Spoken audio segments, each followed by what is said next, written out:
దీనివల్ల లాభాలు ఒకసారి సమ్మింగ్ అప్ చేస్తే మీరు చూస్తే 22 ఈ నెల నుంచే అమల్లోకి వస్తాయి.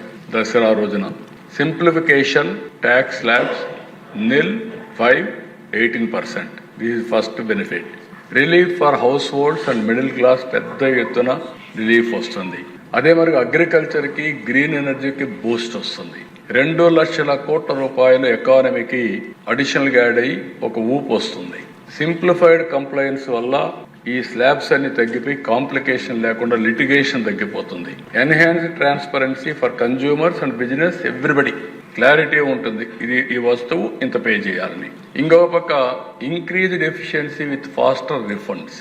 ఎక్కడికక్కడ ఆటోమేషన్లో డబ్బులన్నీ కూడా రీపే చేయడం కానీ ఆటోమేటిక్గా వచ్చే పరిస్థితి వస్తుంది.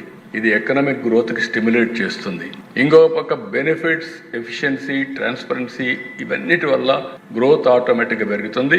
బిజినెస్ అండ్ కన్జ్యూమర్స్ గెయిన్స్ కూడా వచ్చే అవకాశం ఉంటుంది.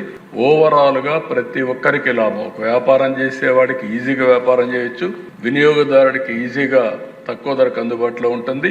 ఈ ఫండ్ కూడా ఇది వస్తున్న ఎంప్లాయ్మెంట్ జనరేషన్ అవుతుంది. ఓవరాల్గా ఇది ఒక ఎకో సిస్టంలో పర్ఫెక్ట్గా పనిచేసే పరిస్థితి వస్తుంది.